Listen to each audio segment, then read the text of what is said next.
Technology is enabling new business models. Now, this is not the first time that's happened. It's happened lots of times. And the way that I stay connected to my friends and my family and people I grew up with is through Facebook. But the problem for business is that it happens now very fast and is really quite profound. Any company right now is dealing with this, what's called the consumerization of the enterprise. I work with a lot of young people, and they expect the world to work a certain way.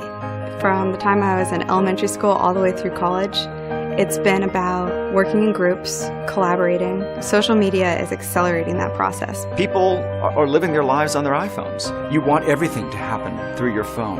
You don't want to carry cards if you don't have to. You don't want to have to register as a merchant if you can just get two phones to talk to each other. I think your customers are asking for it now, and I think if you don't do it, someone's going to do it for you.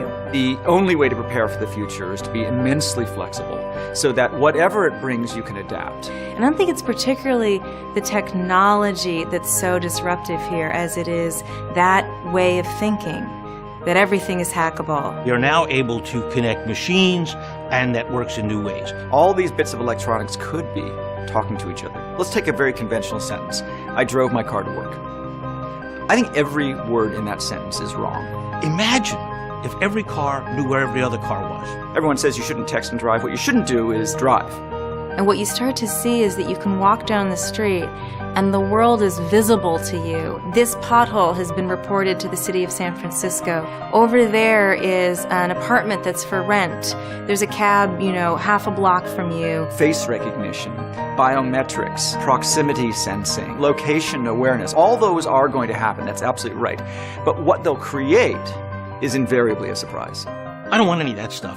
I want to be able to just talk to the network. That's not a distant dream. It's not that you're being taken off into a different world. That's the old world. The world now where there's all of this information available to you in the context of the moment is a world where you're more deeply where you are. And it's not just the things around you, it's the people around you, and it's the things that you can do, the ways you can take action. If I'm looking at this shirt, where did the cotton come from? What were the practices of the company? Knowing that a company does something that's socially responsible, I'm willing to pay more for that product, and I'm also more likely to recommend it to people. And I think that that's the kind of thing that actually influences buying choices just more and more and more. This young generation in particular who lives in that network is changing the nature of power itself. It's just a matter of time for people to find out if a company is doing something sustainably and helping other people, or if a company is doing something that's going to have a negative impact just for the sake of increasing profit. The social technologies really are a very deep change. People are talking about these things really openly. If you're not connecting to people in the new ways, then you're basically moving further and further and further behind. There isn't a single tool in our office that isn't a collaboration tool. The default is if you're going to do something, talk about it. When you open up, there is so many emergent outcomes of that, most of which are hugely positive both for the consumer and for the company. The project is evolving because the customers are giving them feedback in real time and they're listening. If you like a product or a company on Facebook, you're agreeing for that company to have information about you, and you're inviting them to come into your life. Open wins. You want that company to start considering you a resource for information to help them develop and to influence what they're doing. That's what you're choosing to do.